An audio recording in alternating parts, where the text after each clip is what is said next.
ఆ దారంట ప్రభు వెళ్తుంటే ఆయన వెనకాల వందలు వేల మంది ప్రజలు ఆయన కోసం, ఆయన మాట కోసం, ఆయన ప్రార్థన కోసం, ఆయన హస్తం కోసం తరలి వెళ్తున్నారు. కళ్ళైతే లేవు కానీ చెవులున్నాయి. గమనించాడు, ఏంటి ఈ జనం, ఏంటి కోలాహలం, ఏంటి మంది, ఏం జరుగుతుంది? కళ్ళైతే లేవు కానీ చెవులు వినపడుతున్నాయిగా. గమనించాడు, మొత్తానికి ఎవరో ఈ మార్గం గుండా వెళ్తున్నారు అని తెలుసుకుని, అయ్యా ఎవరు వెళ్తున్నారా ఈ దారంతా, ఎవరొచ్చారయ్యా ఈ ఊరికి అని ఈ భిక్షకుడు అడగడం ప్రారంభించాడు. అప్పుడు అడుక్కుని అతను ఏదన్నా క్వశ్చన్ వేసాడు అనుకో, ఏదన్నా అడ్రస్ అడిగాడు అనుకో, చెప్తామా అండి? 100కి 3 వంతులు చెప్పరు, పట్టించుకోరు. దేవునికి స్తోత్రం. కారులో తెల్ల బట్టలు వేసుకుని పెద్ద బైక్లో ఉంగరాలు వాచీలు ఇవన్నీ పెట్టుకుని వచ్చి అడిగితే చెప్తారు అడ్రస్. కానీ ఒక కళ్ళు లేనోడు, కాళ్ళు లేనోడు, కథలు లేనోడు, మెదలు లేనోడు వచ్చి అయ్యా ఏంటయ్యా ఎవరు వెళ్తున్నారు ఏంటి అని అడిగితే ఎవరు పట్టించుకుంటారు? ఎవరు పట్టించుకోవట్లా. అయినా ఇతను అడగటం మానట్లా. గట్టిగా స్తోత్రం చెప్పండి. ఇతడు ప్రయత్నించడం మానట్లా. ప్రయత్నించడం తప్పు కాదు, ప్రయత్నించకపోవడమే తప్పు.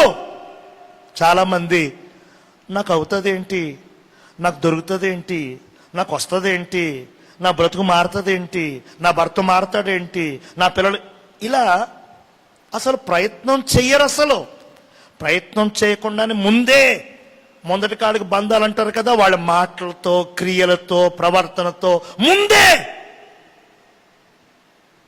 హల్లెలూయా. ప్రయత్నించు.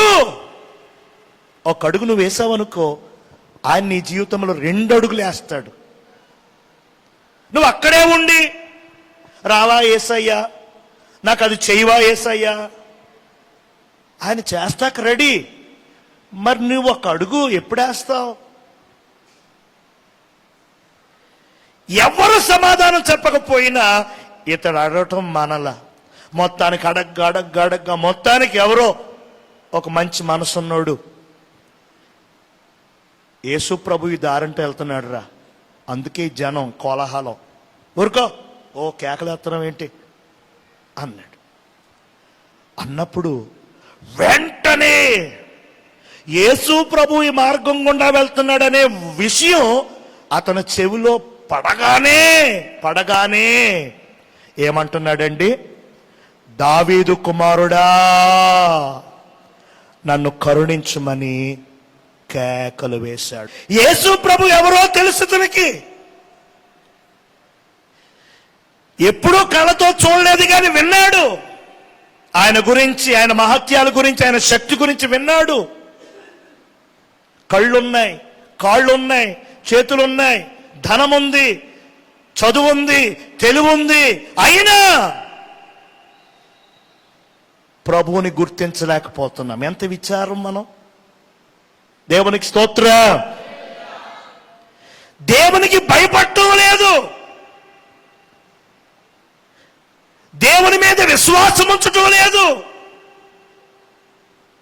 డబ్బులున్నాయి, ఆస్తి ఉంది, బలముంది, బలగముంది అని అనుకుంటున్నారు.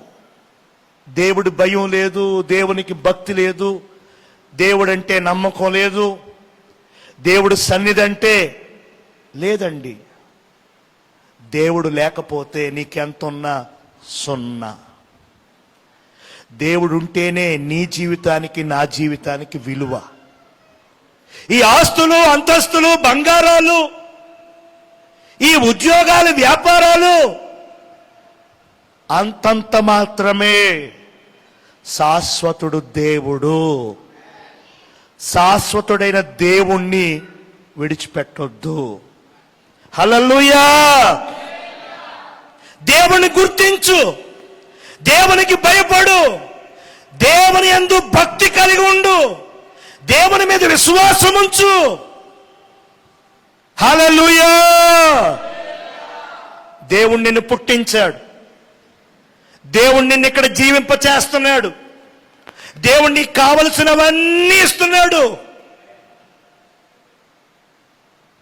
నా బలం, నా తెలివి, నా సామర్థ్యం అని మనం ఎప్పుడూ తలంచకూడదు. ఇదంతా ఆయన ఇచ్చినది. హల్లెలూయా. కాబట్టి ఆ భగవంతుణ్ణి, ఆ దేవుణ్ణి, ఆ పరమాత్ముణ్ణి నీవు ఎప్పుడూ విస్మరించొద్దు. గుడ్డువాడు, కదల్లేని మెదల్లేని ఒక భిక్షకుడు, ఆయన గురించి తెలిసి తెలవగానే కేకలేసి, నన్ను కరుణించండి అయ్యా, నన్ను కరుణించండి అయ్యా, నన్ను కరుణించండి అయ్యా. ఆ కేకలు విని ప్రజలు, ఊరక, ఏంటో గొడవ చేస్తున్నావు ఏంటి, అన్నీ బాగున్న మాకే ఆయన దసులు అవ్వట్లేదు, అన్నీ బాగున్న మాకే ఆయన దొరకట్లేదు అని అన్నారు. అన్నా సరే మరీ బిగ్గరగా కేకలేశాడంట.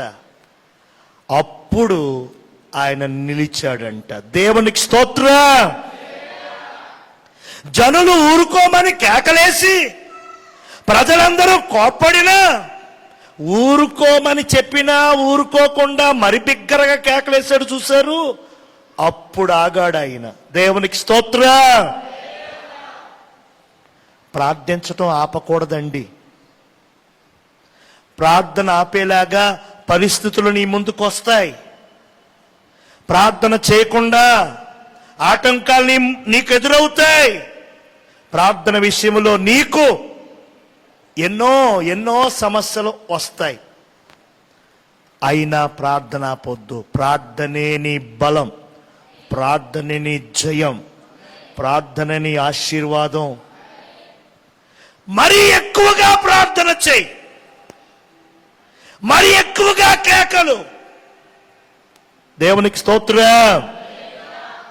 ఒక్కోసారి దేవుడు అడిగిన వెంటనే ఇవ్వరండి, చెకప్ చేస్తాడు దేవుడు. ఈడు నిజంగా చేస్తున్నాడా లేదా ఏదో డబ్బాకోలుగా చేస్తున్నాడా అని విని విననట్టుగా ఉంటాడు దేవుడు. అన్నీ తెలుసుకొని ఏమీ తెలవనట్టుగా ఉంటాడు దేవుడు. మన పనేంటి? ప్రార్థించటం. రాలేదు, ఇంకా ప్రార్థించటం. ఇంకా రాలేదు, ఇంకా ప్రార్థించటం. మన పని ప్రార్థించటం తప్ప ఇంకేమీ లేదు. లేనిపోని పనులు ఎట్టుకోవద్దు. మన పని ప్రార్థించటం. అవలేదు పని, ఇంకా ప్రార్థించు. అవలేదు పని, ఇంకా ప్రార్థించు. అవలేదు పని, ఇంకా ప్రార్థించు. ఆ లెవెల్ మారిపోవాలి తప్ప దేవుడు చెయ్యట్లేదని కొత్త తలకాయ పోటు తెచ్చుకోవద్దు. కొత్త వ్యవహారాల్లో తలతోర్చొద్దు. కొత్త తలకాయ పోట్లు తెచ్చుకోవద్దు. నీ పని ఏంటంటే ప్రార్థించటం. కేకలేసిన ఆగలేదు. జనులేమో నోర్మి అన్నారు. మరి బిగ్గరగా వేశాడు కేకలు. అప్పుడు ఎదురెక్కడో ఉన్న యేసయ్య ఆగి, నీకేం చెయ్యాలి నేను అన్నారు. దేవునికి స్తోత్రం. నేనేం చెయ్యాలని కోరుకుంటున్నావు నువ్వు? అయ్యా, నేను చూపు పొందాలని కోరుకుంటున్నాను. నాకు కళ్ళు కావాలి, నాకు గుడ్డితనం పోవాలని నువ్వు చేస్తావని నేను నమ్ముతున్నాను అన్నాడు. అప్పుడు యేసయ్య అన్నాడు, నీ విశ్వాసమే నిన్ను, గట్టిగా స్తోత్రం చెప్పండి, నీకు బాగు రావాలి, స్వస్థత కలగాలి, నీవు మేలు పొందుకోవాలి, నీ జీవితంలో నా జీవితంలో అద్భుతం జరగాలి అని అంటే మనం చేయాల్సిన రెండవ పని ఏంటంటే విశ్వాసం ఉంచాలి, నమ్మిక ఉంచాలి. మొదటిగా చెప్పాను, పాపాలు అడ్డుగా ఉన్నాయేమో అవి క్షమించబడాలి, స్వస్థత కలుగుతుంది, అద్భుతం జరుగుతుంది. రెండవదిగా విశ్వాసం ఉంచాలి, నమ్మిక ఉంచాలి, ఆనుకోవాలి, ఆధారపడాలి, ఆయన్నే హత్తుకొని ఉండాలి. ఎక్కడో అడుగు అక్కడ అడుగు అక్కడ అడుగు ఇక్కడ అడుగు కాదు. ఆయన దేవుడు. దేవునికి స్తోత్రం. మనం మనుషులు, మనం మారినట్లుగా ఆయన మారడు. మనం మాటలు మార్చినట్లుగా ఆయన మాటలు మార్చాడు. ఆయన మాట ఇచ్చాడు, వాగ్దానం చేసిన దేవుడు నమ్మదగిన దేవుడు. నిన్ను స్వస్థపరుచు యెహోవాను నేనే, నీ గాయాలు నేను కడతాను, నిన్ను బాగు చేయవాడని నేనే. దేవునికి స్తోత్రం. వాగ్దానం ఇచ్చిన దేవుని మీద విశ్వాసం ఉంచుదా, నమ్మి ప్రార్థన చేసి అద్భుతం పొందుకుందాం. మూడవది యెషయా గ్రంథం 57వ అధ్యాయం 18వ వాక్యం. నేను వారి ప్రవర్తనను చూచితిని, నేను వారి ప్రవర్తనను చూశాను, వారిని స్వస్థపరచుదును, వారిని స్వస్థపరచుదును, వారిని నడిపింతును, వారిని నడిపిస్తాను, వారిలో దుఃఖించు వారిలో దుఃఖించు వారిని ఓదార్చుదును. చాలు తల్లి. దేవుడు అంటున్నాడు. అంతకుముందు ఏం జరిగిందో కూడా చెప్తాను. అంతకుముందు దేవుని ప్రజలు ఏమంటున్నారంటే, ముందు అధ్యాయంలో ముందు వచనాలు ఏమంటున్నారంటే, ఓ దేవుడా మమ్మల్ని కనికరించవా, ఓ దేవా మమ్మల్ని బాగు చేయవా, ఓ తండ్రి మమ్మల్ని జ్ఞాపకం చేసుకోవా, ఓ స్వామి మాకు సాయం చేయవా అని ఓ దీర్ఘాలు తీసేస్తున్నారండి. నేను ఒక మాట చెప్తున్నాను, గుండెల్లో పెట్టుకోండి. దేవుడు మనకు చేయకపోతే ఎవరికి చేస్తాడు? ఇంకోసారి చెప్తున్నాను, మన దేవుడు మనకు చేయకపోతే ఎవరికి రోడ్డు అంటే వెళ్ళేవాళ్ళు చేస్తాడా? చెరువు మీద ఉన్నవాళ్ళు చేస్తాడా? బస్సుల్లో రైల్లో ఉన్నవారు చేస్తాడు? ఎవరికి చేస్తాడు? మనకి ఫస్ట్ చేస్తాడు. మనకు చేశాకే ఇంకేదైనా మిగిలితే దేవునికి స్తోత్రం. మనం దేవుని పిల్లలం, మనం దేవుని సొత్తు, మనం దేవుని ప్రజ. హల్లెలూయా. వాళ్ళు అలాగా ఓ దీర్ఘాలు తీసేస్తున్నారు. ఎంతవరకు మా వైపు చూడవు, ఎంతవరకు మాకు సాయం చేయవు, ఎంతకాలం మేము బాధపడాలి, ఎంతకాలం ఎలా పీడింపబడాలి, ఏంటి మా బ్రతుకులు ఇంతేనా, మా జీవితం ఇంతేనా, ఓ టాట్ టాట్ టూట్ అంటున్నారండి. అప్పుడు దేవుడు విని విని విని విని యెషయాలో ఉండి ఇలా మాట్లాడుతున్నాడు, నేను వారి ప్రవర్తన చూశాను. చెప్పండి, ఏమంటున్నాడు దేవుడు? నేను వారి ప్రవర్తన, నా ప్రవర్తన, నీ ప్రవర్తన, నీ ప్రవర్తన, మీ ప్రవర్తన. ప్రవర్తన అంటే చూపు, వినికిడి, మాట, చేతలు, నడకలు, ఆలోచన. దేవునికి స్తోత్రం. నీ భర్త చూడకపోవచ్చు, నీ భార్య చూడకపోవచ్చు, నీ కడుపున పుట్టిన పిల్లలు గమనించకపోవచ్చు, కానీ దేవుడు నిన్ను చూస్తున్నాడు. ఆకాశము నుంచి ఆయన బాగుగా కనిపెడుతున్నాడు. హల్లెలూయా. మన దగ్గర ఎటువంటి భూతద్దాలు ఉన్నా, ఎటువంటి లెన్స్ ఉన్నా సరే, దానికి కోటి కోటి కోటి కోటి రెట్ల లెన్స్ అయిన కన్ను, ఒక్క కన్ను. దేవునికి స్తోత్రం. దేవుని చేత సృజించబడిన మానవుడే ఇంత జ్ఞానంతో, ఇంత టెక్నాలజీ భూమి మీద ఎక్కడున్నా సరే,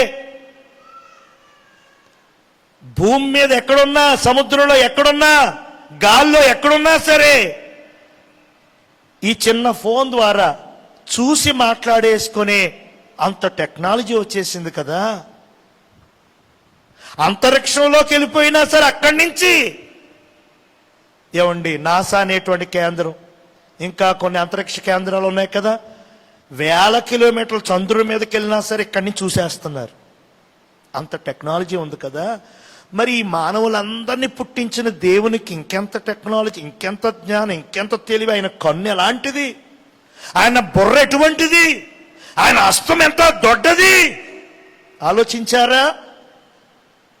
మనం ఇటు చూసి అమ్మాయి ఎవరు చూడట్లేదు. దేవునికి స్తోత్రం. లేదా ఇంకా కాస్త తెలివైన వాళ్ళు వెనకాల ముందు చూస్తారు. మళ్ళా ఇటు ఫస్ట్, ఇటు పైకి చూడరు. పైనుంచి ఆయన ఓపెన్గా చూస్తున్నాడు అందరినీ. నీకే కప్పు ఉన్నా సరే ఆ కప్పు అంతా ఆయన ముందు దిగదుడిపే. డూప్లెక్స్ అయినా, అండర్ గ్రౌండ్ అయినా, సొరంగంలో కట్టుకున్నా ఆయనకి ఓపెన్. పైనుంచి ఆయన చక్కగా చూస్తున్నాడు. నీ ప్రవర్తన, నీ మాటలు ఎలా ఉన్నాయి? గుళ్ళో బాగున్నాయి మాటలు, ఇంటి దగ్గర ఎట్లాంటి మాటలు మాట్లాడుతున్నావు? ఇక్కడో ప్రార్థన చేస్తున్నావు, ఇంటి దగ్గర ఊ అంటే బూతు, ఆ అంటే బూతు. ఇక్కడ బాగానే చూస్తున్నావు, ఇంటి దగ్గర టీవీ, ఇంకా అపవిత్రమైన చూడకూడనివి. ఇక్కడ బాగానే వింటున్నావు వాక్యం, ఇంటి దగ్గర.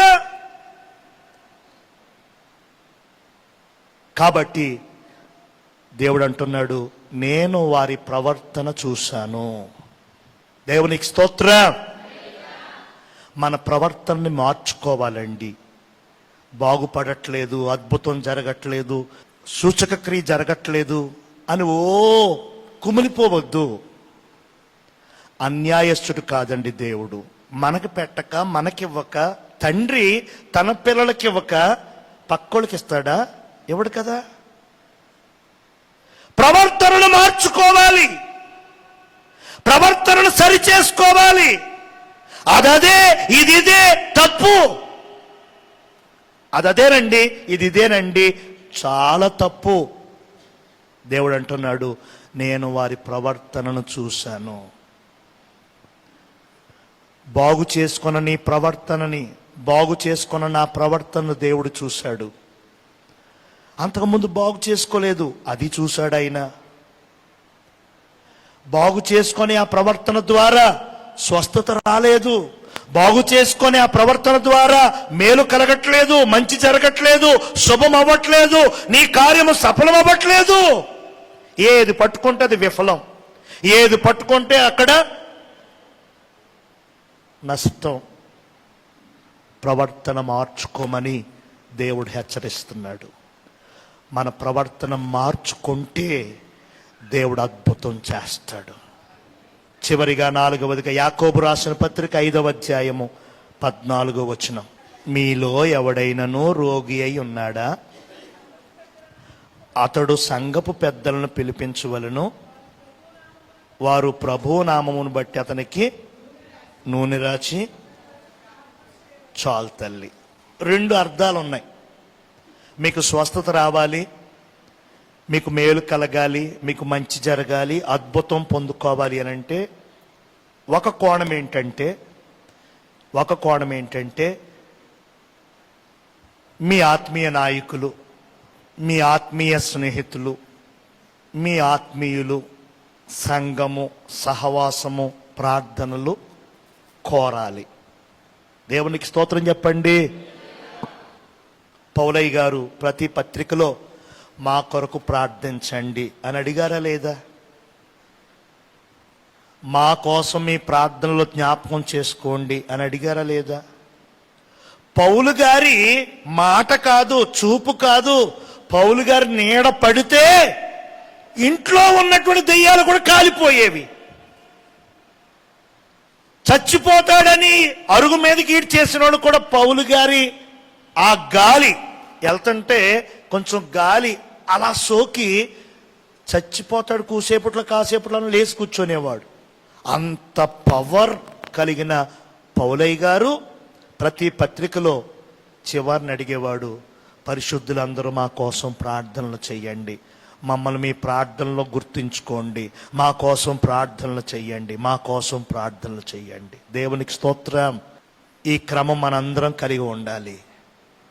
2 చేతులు కలిస్తేనే చప్పట్లు. నీ కోసం నువ్వు చేసుకునే ప్రార్థన ఒక చెయ్యి అయితే, రెండో చెయ్యి నీ ఆత్మీయ నాయకులు, నీ ఆత్మీయ స్నేహితులు, నీ ఆత్మీయులు వారి ప్రార్థనా సహాయం. నామోషిగా ఫీల్ అవ్వద్దు. నేను ఆయనకి చెప్పేది ఏంటి, నేను ఆవిడికి చెప్పేది ఏంటి, నేను దేవుడికే చెప్పుకుంటాను, నా కష్టమంతా ఆయనకే చెప్పుకుంటాను. ఇదో వితండవాదం.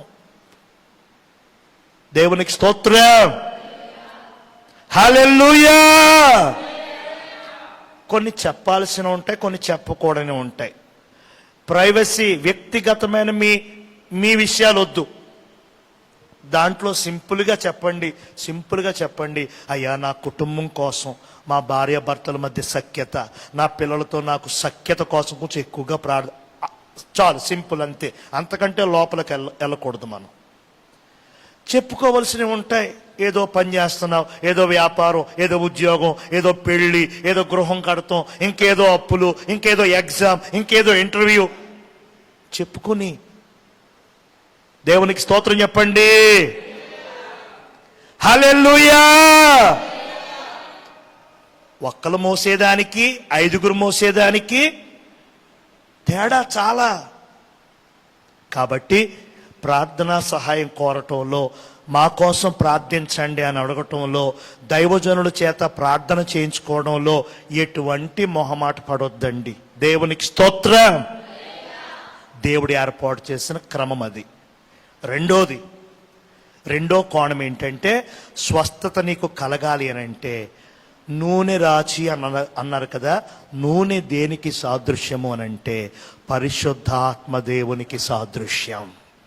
హల్లెలూయా. స్వస్థత రావాలి, అద్భుతం జరగాలి, విడుదల పొందుకోవాలి, విజయాన్ని అనుభవించాలి అని అంటే 4వదిగా చివరిగా వాక్యం చెబుతుంది, నీవు పరిశుద్ధాత్మ అభిషేకాన్ని పొందుకోవాలి. పరిశుద్ధాత్మ అభిషేకం నీకు ఎప్పుడు వస్తుంది అని అంటే నీవు పరిశుద్ధుడుగా జీవించినప్పుడు. హల్లెలూయా. హల్లెలూయా. మన దేవుడు పరిశుద్ధుడు. ఆయన ఆరాధించే మనందరం కూడా ఆయన వలె పరిశుద్ధంగా జీవించటానికి ప్రయత్నించాలి, పరిశుద్ధంగా జీవించటానికి ప్రయాసపడాలి. పరిశుద్ధంగా జీవించడం కోసం పరిశుద్ధతను పోగొట్టుకోకుండా మనం జాగ్రత్త పడాలి. దేవునికి మహిమ కలుగును గాక. ఆ పరిశుద్ధత పరిశుద్ధాత్మ అభిషేకాన్ని ఇస్తుంది. నీవు పొందుకున్న పరిశుద్ధాత్మ అభిషేకము నీ జీవితంలో గొప్ప గొప్ప కార్యాలు చేయిస్తుంది. చాలామంది పరిశుద్ధాత్మ నమ్మట్లేదు. ఇంకా ఆరాధన జరుగుతూ ఉంటే కళ్ళు ముయ్యట్లేదు, చప్పట్లు కొట్టడం లేదు. అభిషేకాన్ని పొందుకొని అనేకులు ఆనందిస్తూ ఉంటే, పరవశిస్తూ ఉంటే కొందరు నవ్వుతున్నారు, కొందరు గేలి చేస్తున్నారు. తప్పు, మీకు తెలియదు. దేవునికి స్తోత్రం. తప్పండి, మీకు తెలియదు. పరిశుద్ధాత్మ దేవుడు. నాకు కూడా అటువంటి అనుభవం ఇవ్వండి నాయనా అని కోరండి. కానీ అలా చూసి ఇలా చూసి నవ్వి హల్లెలూయా. కొందరు గంతులు వేస్తున్నారు, కొందరు నవ్వుతున్నారు, కొందరు ఏడుస్తున్నారు, కొందరు గట్టిగా చప్పట్లు కొడుతున్నారు, కొందరు కింద పడుతున్నారు, కొందరు మోకాళ్ళ మీద ఉంటున్నారు. ఏంటివి అనంటే పరిశుద్ధాత్మాభిషేకం. దేవునికి స్తోత్రం. ఆయన నీలోనికి రావాలి, ఆయన నీలో ఉండాలని కోరుకుంటున్నాడు. దేవుని కోసం ఎంత గొప్ప మందిరాన్ని తన దాసులు మన అయ్యగారి చేత దేవుడు కట్టించినా, దేవుడిది కట్టించింది ఎందుకోసం అంటే మన కోసం. దేవుడి కోసం కాదు, మన కోసం కట్టించాడు దేవుడు. మరి ఆయన ఉండే మందిరం ఏది అని అంటే నీవే. మీరు దేవుని ఆలయమై ఉన్నారు. నేనే దేవునికి ఒక ఆలయం, నీవే దేవునికి ఒక మందిరం. నీవే నిజముగా దేవునికి ఒక ఆలయం. దేవునికి ఆలయమై ఉన్న మీరు, దేవునికి ఆలయముగా ఉన్న నేను, దేవునికి మందిరంగా ఉన్న మనం పరిశుద్ధంగా ఉండకపోతే, పవిత్రతను కాపాడుకోకపోతే, ఇష్టం వచ్చినట్లుగా మనం చేస్తే మనకి స్వస్థత, మనకి విడుదల, మనకి ఆశీర్వాదము, మనకి అభిషేకము వస్తుందా అంటే రాదండి, రానే రాదు. నీ కానుక నిన్ను బాగు చేయదు. నువ్వు తెచ్చిన అర్పణ నీకు లాభాన్ని పంచదు. నువ్వు పెట్టిన ఇంకోటేదో నీకేమీ ఇవ్వదండి. నువ్వు పరిశుద్ధత కలిగి ఉండు, పరిశుద్ధాత్మ అభిషేకాన్ని పొందుకో, అద్భుతాల మీద అద్భుతాలను పొందుకుంటావు, అద్భుతమైన స్వస్థతను అనుభవిస్తావు. ఏ రోగము, ఏ వ్యాధి, ఏ బలహీనత, ఏ నీరసము, ఏ నిస్సత్తువ నిలవదు నీ ముందు. నిన్ను చూసి పొరుగు. స్వస్థత కలగాలి, అద్భుతం పొందుకోవాలి, ఆశీర్వాదం పొందుకోవాలి, జై జీవితం జీవించాలి అంటే 4 మాటలు. 1, పాపములు క్షమించబడాలి. 2వదిగా నమ్మాలి, విశ్వాసం ఉంచాలి. నీవు తప్ప ఎవరు చేస్తారయ్యా? నాకు నువ్వు తప్ప ఎవరున్నారయ్యా? మనకు దిక్సూచి దేవుడేనండి, ఇంకెవ్వరు లేరు. యేసుప్రభు అంటారు, ఓ తల్లి అడుగుతుంది, నా బిడ్డకి అలా చేయంటే యేసయ్య అంటాడు, నా పిల్లలతో తెచ్చిన రొట్టెల్ని కుక్కలకేమంటావేంటి నువ్వు అన్నారు.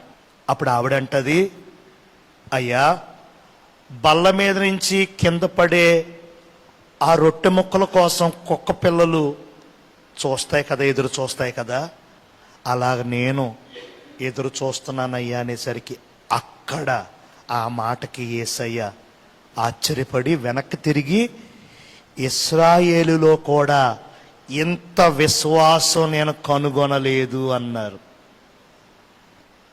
గుడ్డిగా నమ్మడం, గుడ్డిగా ఆయన పైన ఆనుకోవడం, గుడ్డిగా ఆయన మీద ఆధారపడదు.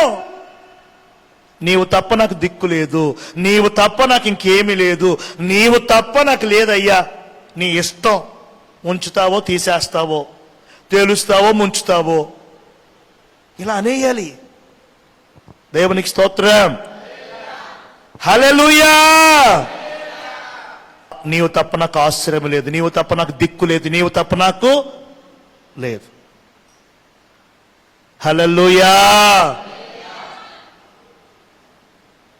దేశానికి 4 దిక్కులు, ఇంటికి 4 దిక్కులు ఉన్నాయి, కానీ నాకు మాత్రం నువ్వే, ఏ దిక్కైనా నువ్వే నాయనా అని మనం ఎంత నమ్ముతామో, ఎంత విశ్వసిస్తామో, నీ విశ్వాసమే నిన్ను స్వస్థపరుస్తుంది, నీకు అద్భుతము.